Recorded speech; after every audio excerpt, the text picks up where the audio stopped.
Chers téléspectateurs, bienvenue à l'émission 5 minutes 5 questions. Aujourd'hui, nous avons Şevket Temiz qui est député au Parlement bruxellois et qui est également candidat à la région. Il sera questionné par M. Rachid Zegzaoui. Suivez-nous. Bonjour M. Şevket Temiz. Vous êtes député depuis 2014, c'est bien ça. Pouvez-vous nous rappeler votre parcours politique? Bonjour à vous, M. Rachid Zegzaoui. Je vous remercie de me donner la parole aujourd'hui dans vos bureaux et je remercie également Bruxelles Corner pour cette prise de parole. Comme vous l'avez signalé, effectivement, j'ai été élu donc, en 2014 député bruxellois. Mon parcours politique a commencé en 2000. J'ai été élu conseiller communal à Schaerbeek. 2005, j'ai démissionné donc à Schaerbeek. Je suis allé habiter à la ville de Bruxelles, à Laken. Depuis 2006, je suis conseiller communal à la ville de Bruxelles également. 2006, 2011, 2012, j'ai été donc président du foyer bruxellois. 2012-2013, j'ai occupé pour une année donc la présidence de Vivaquois. Et depuis donc, je suis conseiller communal et député, comme vous l'avez souligné, au Parlement bruxellois. Là où donc vous représentez pour le Parlement régional, la première question qui me vient à l'esprit, êtes-vous satisfait de votre position sur la liste du Parti socialiste? Aujourd'hui, donc, nous sommes donc un membre d'un parti politique. Il y a donc des stratégies par rapport à la confection des listes, il faut le reconnaître. J'occupe la 21e place. C'est une place de combat. Donc je dois faire mes voix pour être élu. Bien évidemment, j'aurais aimé me trouver dans les 15 premiers, dans les 10 premiers. Mais comme c'était ma première élection et que donc je me représente pour une deuxième élection, je respecte la décision qui a été prise donc, par rapport donc, à mon positionnement, mais il est vrai que j'aurais aimé être sincèrement dans les 15 premiers. Je pense que j'ai mérité, mais je respecte, donc c'est une place de combat et je sais que donc, je dois travailler pour être élu. Dans le programme justement de votre parti, le Parti socialiste, quels sont les points forts qui vont marquer, si bien sûr vous êtes élu, cette mandature qui s'annonce, c'est-à-dire 2019 à 2024? Effectivement, donc, nous avons donc un programme qui va satisfaire toutes les couches de la population. Un programme social, un programme ambitieux, un programme budgétisé. Nous savons que notre absence pendant 5 ans au gouvernement fédéral a énormément coûté à notre population. Régression des acquis sociaux, également donc, régression au niveau donc, du budget de la santé, augmentation de l'âge de la pension. Ça, c'est au niveau fédéral. Lorsque nous serons dans un gouvernement progressiste sans la NBA, nous voulons ramener donc l'âge de la pension à 65 ans, mais également augmenter les moyens financiers des personnes qui sont très fragilisées par une augmentation du salaire brut à 2300 €, mais également l'augmentation de l'horaire, du salaire horaire à 14 €. Aujourd'hui, en Belgique, le minimum est de 9,85 € et c'est insuffisant. Aujourd'hui, nous avons une population qui s'appauvrit. Nous avons un enfant sur 4 en région bruxelloise, en Wallonie, qui ne se nourrit pas convenablement. Et tout cela démontre que pendant 5 ans, nous avons subi donc, par ce gouvernement fédéral des politiques antisociales. Nous voulons apporter donc, un meilleur monde, un meilleur avenir à notre population. Ça, c'est au niveau fédéral. Au niveau régional, vous le savez, puisque vous suivez très bien donc, la politique bruxelloise, nous avons hérité de beaucoup de compétences.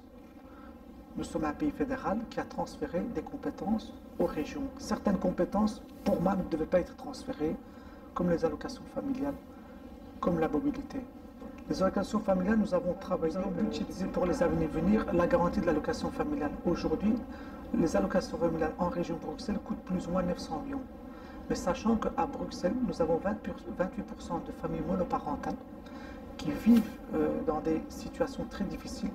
Et l'allocation familiale permet à beaucoup de familles, comme les familles monoparentales, de se soulager en fin de mois. Donc on a augmenté de plus de 230 millions le budget des allocations familiales pour que dans 2022-2026, nous puissions garantir les allocations familiales pour tous les enfants à venir. Nous aurons 2 systèmes. Puis également, en termes de mobilité, nous avons également entré beaucoup de chantiers. Je sais que la mobilité n'est pas parfaite à Bruxelles. Il y a eu beaucoup de soucis, les tunnels, les ponts, mais nous travaillons en collaboration avec nos partenaires pour que Bruxelles de demain puisse être une ville multimodale. Nous allons investir énormément dans les transports publics. Vous savez que nous avons notre projet du métro Nord. Nous avons également donc le dessert de certaines lignes de bus dans les communes de Nord, mais aussi une ville cyclable, puisque donc, nous avons également une demande très forte en ce sens. La ville de demain, ce sera la ville donc, à 10 minutes pour tout le monde. Actuellement, donc, on s'efforce de répondre énormément donc, aux attentes de nos concitoyens. Également aussi, nous avons également développé donc, plusieurs chantiers qu'on appelle les développements territoriaux. Nous avons 10 grands projets, à savoir celle de Médiacité, donc, qui sera donc, sur le site de Riers, avec une école supérieure en médias, mais aussi avec crèche des écoles, mais aussi donc, du logement privé, du logement public pour avoir une certaine mixité. Nous avons également énormément de projets sur le long du canal, vous l'avez certainement vu et aperçu aussi. Mais pour également tout ce qui est donc en budget, nous avons également augmenté les places pour les sans-abri. Nous avions donc en période hivernale 2000, mais on a augmenté donc ça au fur et à mesure jusqu'à 2005, 2000 aussi. Certaines communes le font aussi, mais on fait également au niveau régional. Les maisons de repos, on a considérablement augmenté donc, le budget parce que nous remarquons qu'aujourd'hui nous avons une population qui vieillit, qui ont besoin donc également donc, ce type d'accueil également, mais également aussi donc, en termes de first housing, nous avons également travaillé sur ce surlement. Nous avons peut-être un manquement au niveau des constructions des logements. Et je reconnais, en région bruxelloise, nous avons un déficit de construction. Nous n'avons pas beaucoup travaillé ou peu travaillé donc, sur la construction de logements. Et à venir, donc je pense que, et j'espère que le gouvernement futur s'attachera également sur la construction de logements publics. Aujourd'hui, en région bruxelloise, il est inacceptable que les loyers, que des familles puissent payer 2/3 de leur salaire, 2/3 de leur revenu à des loyers. Nous devons réguler les loyers en construisant énormément de logements publics, mais aussi des logements pour des grandes familles. Des logements, comme a répété donc un collègue également, des 4 à 5 chambres. Aujourd'hui, nous avons 44-45 000 personnes qui sont dans les listes d'attente. Et c'est inacceptable pour une région qui se dit une région européenne, une région qui doit également répondre à ces critères. Je veux une région agile, innovante, répondant à toutes les formes de demande. Peut-on envisager, je reviens sur le plan fédéral, à l'issue des élections, pourrait-on envisager une coalition comprenant le PS et la NVA? Notre président, Elodie Ropo, l'a dit à maintes reprises. Et certains donc, leaders de nos partis ont également dit nous ne voulons pas donc, une coalition avec la NVA. Aujourd'hui, la NVA est la cause de beaucoup de problèmes. La NVA a discriminé la population. La NVA a scindé la population. La NVA a parlé de la valeur ajoutée sur certaines populations. Et ça, c'est inacceptable. Aujourd'hui, la NVA a une politique migratoire discriminatoire, mais également un parti politique néolibéral. Pour eux, la privatisation est un enjeu politique. Et nous, à mon niveau, si on me demande à moi personnellement, je suis contre une coalition fédérale avec la NVA. Mais ce n'est pas impossible. Moi, je refuserai. Mais demain, vous savez que donc les élections, ce sont des arithmétiques, c'est du mathématique.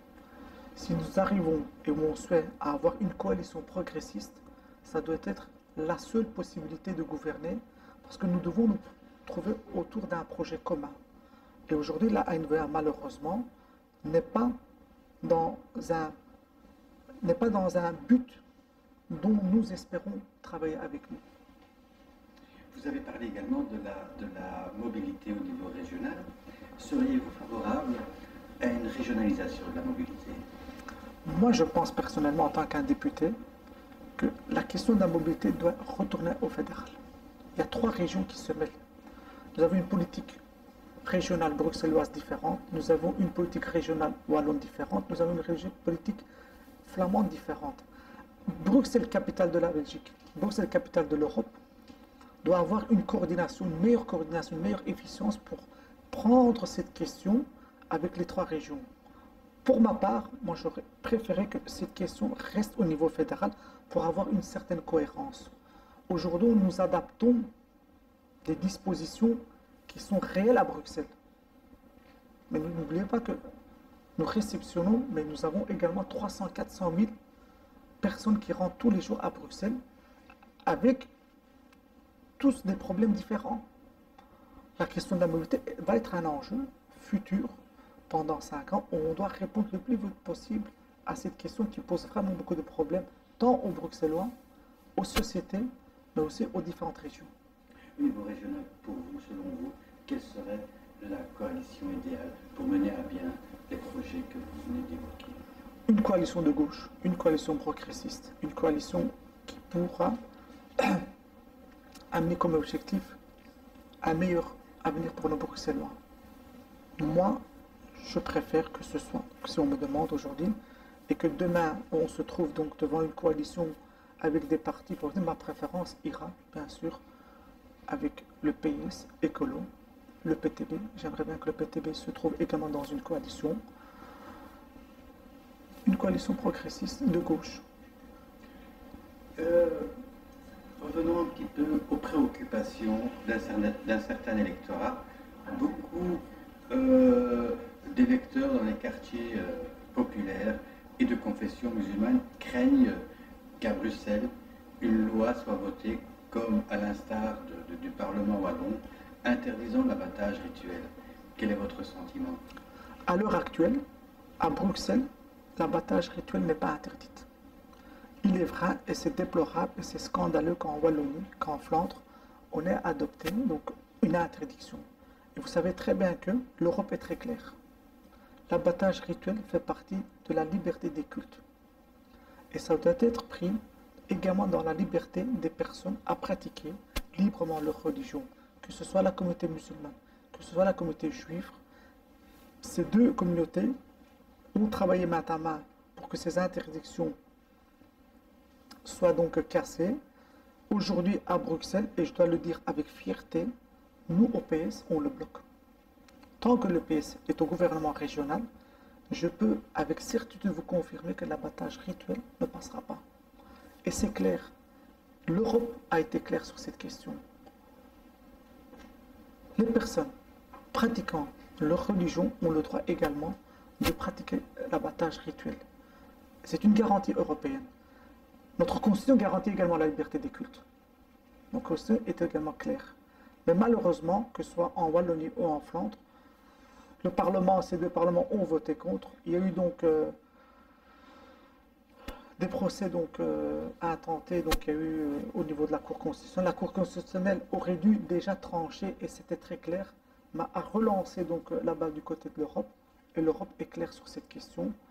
Pour moi, personnellement, il serait scandaleux qu'aujourd'hui, les parlements prennent une décision sur des personnes qui vivent dans le pays depuis 50 ans, qui participent pleinement donc à la vie sociale, à la vie culturelle, à la vie économique, se voient interdire d'une liberté religieuse garantie par la Constitution. Une grande partie des électeurs ici de ces quartiers populaires ont pour tradition de voter pour le Parti socialiste le plus proche de leurs préoccupations, mais aussi bien au sein du conseil communal où vous siégez à la ville de Bruxelles qu'ailleurs, à Ixelles, à Saint-Gilles ou même à Saint-Josse, les discriminations sont légion, notamment en matière d'accès à l'embauche. Les femmes désireuses de travailler dans la fonction publique n'ont pas accès à ces emplois parce qu'elles portent le voile. Comment cela se fait-il? Aujourd'hui, je dois vous avouer qu'il y a un problème. Qu'il y a un problème, je le reconnais, et qu'on doit trouver une solution à ce problème. Il est inacceptable également qu'aujourd'hui, des centaines de milliers de personnes soient pénalisées de par leurs vêtements, de par leur habillement, à des emplois. Il y a un problème, je le reconnais. Mais je pense que ce problème, on doit la régler avec des groupes de travail. qu'à la ville de Bruxelles, j'ai demandé. J'ai demandé pour la simple raison. Et vous savez qu'à un moment donné, donc, il y avait une école qui interdisait en promotion sociale. Je dis à l'heure actuellement, et j'ai parlé avec le bourgmestre aussi récemment, qu'on devait trouver une solution d'abord à ces personnes qui sont majeures, à ces personnes qui ont étudié, à ces personnes qui veulent encore étudier en promotion sociale, qu'on ne peut pas les interdire. Ces personnes décident eux-mêmes, ils sont arrivés à l'âge majeur, ils sont adultes. Il faut trouver une solution à la promotion sociale. Question que vous avez posée, l'empêchement de porter le foulard dans l'administration publique, il y a encore du travail à faire, M. Rachid. Et ça, je le reconnais. Et je pense qu'il faut parler, qu'il faut discuter, qu'il faut créer des groupes de travail, mais que les personnes concernées doivent être également dans ces groupes de travail. Parce que moi, je ne peux pas prendre une décision quand ces personnes ne sont pas là. Je ne peux pas me permettre de prendre une décision quand la question vous concerne. Et je pense que notre parti doit également se pencher sur cette question. Et au niveau local, au niveau de la ville de Bruxelles, il y a une demande de créer après les élections régionales, les élections législatives, et de se pencher sur cette question. Parce qu'il est vrai qu'aujourd'hui, au XXIe siècle, une grande partie de nos jeunes n'ont pas accès à l'emploi uniquement parce qu'ils ont un tenue vestimentaire qui leur est propre et qu'ils ont décidé de le porter.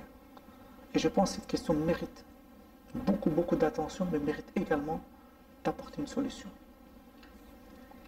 Un de vos collègues au Parlement bruxellois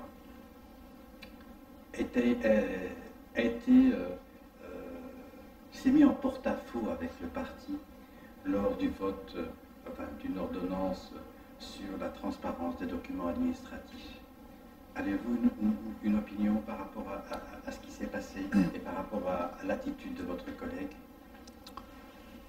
Vous parlez de mon collègue Emine Oscara. Oui, bien sûr. Je pense que M. Emine Oscara a eu un problème avec le parti. Et ça, il faut le reconnaître. Est-ce que ça a été géré bien? Ça a été géré mal? Je pense qu'il n'y a pas eu un dialogue. Pour moi, ça a été mal géré. On pouvait trouver une solution, parce que M. Oscara, le problème n'est pas uniquement récent avec la transparence des documents. C'est pendant les élections communales qu'il s'est passé quelque chose. C'est entre lui et le parti. Moi, je ne peux pas lui demander ce qui s'est passé parce que je n'ai plus de contact avec lui aussi. J'ai essayé de le contacter aussi. D'ailleurs, j'ai vu cette semaine sa femme également donc au marché. Je lui ai posé la même question. Qui nous téléphone? On peut se voir. Mais concernant la question de la transparence, il faut que la transparence soit réciproque. Vous imaginez aujourd'hui, j'envoie un mail à une administration communale en demandant des informations sans avoir remis la copie de ma carte d'identité. Ce n'est pas normal. Toute personne peut demander à votre insu alors des renseignements sur vous avec une boîte mail. Là, moi, je ne suis pas d'accord. Il faut que la réciprocité existe. Moi, je ne peux pas demander à l'administration communale, donnez-moi les informations sans que je puisse donner qui je suis. Donc, je pense qu'il y a un malentendu aussi. Et je pense, je ne sais pas, donc, si notre collègue sait ça ou n'est pas au courant de ce qu'il est en train de se dérouler. Je vous pose la même question. Pour vous, il doit y avoir une réciprocité ou pas? Quand vous posez une question à l'administration communale, vous demandez des renseignements, il est tout à fait normal que l'administration vous demande des pièces justificatives pour vous attester. Donc. Oui, mais si le document n'est pas personnalisé, si c'est un document général qui ne concerne pas une personne ou un groupe de personnes en particulier. D'ailleurs, la loi dit qu'après 30 jours, quand vous n'avez pas de réponse, automatiquement, vous aurez cette information. Mais au départ, donc, on vous dit de fournir les éléments. Mais la loi qui a été votée à Bruxelles, est-elle la même que celle qui a été votée au Parlement wallon? Nous, on a demandé clair, une réciprocité. Nous, on demande, lorsqu'une demande se fait, la personne doit également lui-même donner les pièces justificatives. Et moi, je défends ça aussi. Êtes-vous pour la transparence? Bien sûr, de toute façon, tout est transparent. On peut demander tout ce qu'on veut, cumuler à nos œuvres. Donc, vous pouvez même également demander à toutes les instances. Et aujourd'hui, de toute façon, on ne peut pas s'imaginer une monde sans transparence Moi, quotidiennement, on me demande combien je gagne. Je ne cache pas. À qui je vais cacher? Et pour quelles raisons je dois cacher? Et vous suivez très bien aussi les médias. La personne aujourd'hui qui cache, c'est que la personne se reproche quelque chose. Il faut être transparent et je suis pas transparent. Mais concernant des documents officiels, là, moi je dis qu'il faut une certaine réciprocité et je défends cela. Êtes-vous favorable également au décumul intégral? J'ai voté le décumul, je suis pour le décumul intégral. Donc, vous savez mon parcours. Même pour les communes de moins de 50 000 habitants? Pour moi, quand il y a un décumul, il faut un décumul intégral. Il n'y a pas de communes moins de 50 000, moins de 20 000. Même si on parle de la Wallonie différemment, parce que la Wallonie, donc, il faut un décumul total, intégral. Donc vous imaginez, moi je vote, je décumule, j'ai un poste et certains ont 2 postes, 3 postes, c'est pas normal. Moi je suis, et je l'ai toujours dit, si on vote dans la même lignée, on vote un décumul intégral. Je suis très clair. D'ailleurs, vous savez, si j'étais élu, si j'étais désigné échevin, je ne me présentais pas. Moi, je pense qu'une personne doit remplir entièrement la tâche qu'elle occupe. Si elle est élue pour une fonction, elle doit remplir cette fonction. Elle ne doit pas occuper de place. Donc, vous ne vous seriez même pas présenté? L'accord était fait, moi je ne me présentais pas. L'accord était fait, mais comme il y a eu donc un changement, et que je n'ai plus été désigné parce qu'on a pris un 3e parti, d'office, je me présente à la région. Mais si j'étais échevin, je ne me présentais pas aux élections régionales. L'accord était très clair. J'ai été élu pour occuper ce poste, je remplirai ce poste. Je n'aurais pas fait les élections en même temps pour démissionner. Je suis contre cela. La nouvelle coalition, excusez-moi, pour passer du coq à l'âne, la nouvelle coalition au conseil communal ou au collège plutôt de la ville de Bruxelles, vous convient-il? Oui. L'électeur a donné un message très clair. C'était très clair. Donc on a pris le message. C'était le PS et Écolo. Ce sont les partis que l'électeur a voulu qu'on gouverne. Et moi je pense que le message a été respecté aussi. C'est une manière, la façon de travailler est différente qu'avec le MR, avec Écolo? C'est encore trop tôt pour le dire. C'est encore trop tôt, donc ça fait 6 mois que le collège est là, mais il y a une certaine volonté. Pourquoi? Parce que donc, on a élu donc un membre du conseil communal pour présider le conseil communal. C'est un très bon pas. Également au niveau donc, du collège, que je ne fais pas partie, mais je sens qu'il y a donc cette énergie, qu'il y a cette ambition de porter les projets en commun. Et je souhaite donc à cette majorité de remplir ces 6 ans, mais surtout répondre ce que l'électeur leur a confié comme tâche. Aujourd'hui, nous avons énormément de soucis au niveau communal, aussi au niveau régional, au niveau fédéral. Aujourd'hui, les gens veulent en urgence qu'on mette en œuvre les politiques sociales. Et je pense que la coalition à la ville de Bruxelles va répondre à cette attente. Comment se déroule, vous êtes en campagne depuis quelques semaines, comment se déroule aujourd'hui votre campagne sur les marchés, là où vous allez à la rencontre des citoyens? Ça se passe bien? Personnellement, ça se passe bien. Les gens prennent le temps de nous écouter, qui n'est pas évident dans les marchés d'interrompre, parce qu'il y a plusieurs candidats. On essaie de leur expliquer les enjeux des élections. Et on essaie pourquoi cette élection est très importante par rapport à 5 ans, vu toutes les pertes au niveau social. Et je pense que les gens ont d'abord une déception de la politique, que rien n'a bougé, que tout reste en statu quo. Mais nous, on est là pour leur donner de l'espoir. Et comme vous m'avez posé donc, par rapport à nos projets, j'explique le projet quand les personnes veulent écouter. Je leur dis, je ne fais pas de promesses. Je ne fais pas de promesses. Mais que je serai présent s'ils ont besoin. Que mon numéro ne change jamais. C'est important que quand j'insiste à dire ça. Aujourd'hui, les gens nous réceptionnent. Ils sont réceptifs. Mais il est vrai qu'il y a une déception aussi. Il y a une déception parce que les personnes ne croient plus à la politique, ne croient plus aux politiciens. Et moi, j'essaie donc de changer ça. J'essaie de changer ça. Parfois, je me pose la question, est-ce que j'étais présent? Est-ce que j'étais souvent présent? Et ça nous permet également de nous critiquer, de nous remettre en question aussi. Et ça, je pense que c'est très important au niveau des candidats de percevoir donc ce message que l'électeur, le citoyen nous donne. Moi, j'ai confiance en l'avenir parce que les jeunes nous questionnent. Et ça, je suis très très content, très heureux que les jeunes nous questionnent, qui nous posent des questions, qui nous critiquent. C'est quelque chose qui est très bien pour le futur. Et je remarque qu'il y a une évolution de la maturité des jeunes qui s'intéressent à la politique. Je vous remercie, M. Servet. Je vous propose maintenant de vous adresser directement à l'électeur qui devra se prononcer le 26 mai prochain. Voilà, chers Bruxellois, nous sommes à quelques jours donc, des élections du 26 mai prochain.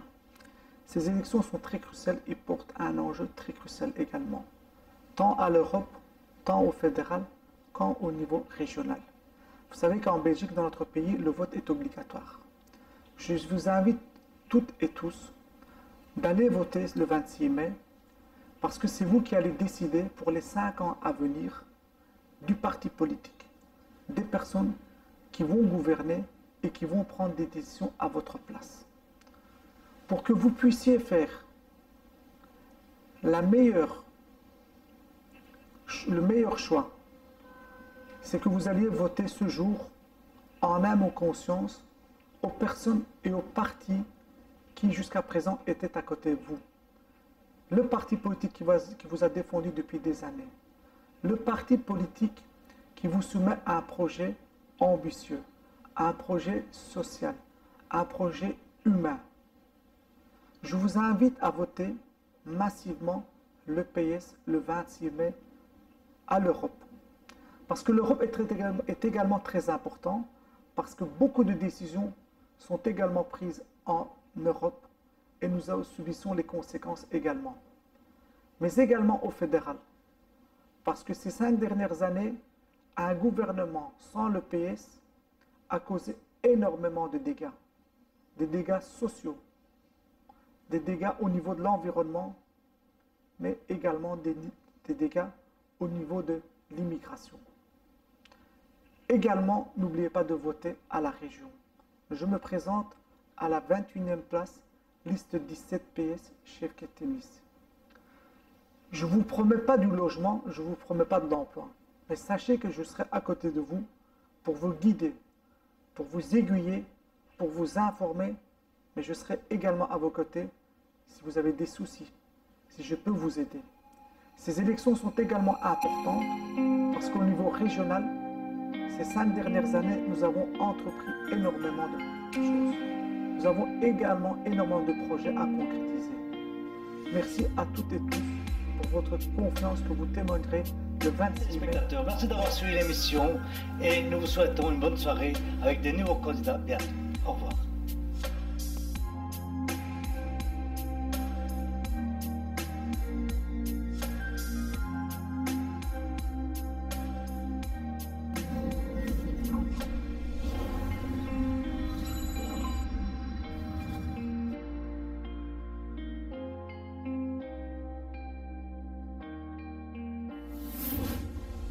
Élection mai 2019.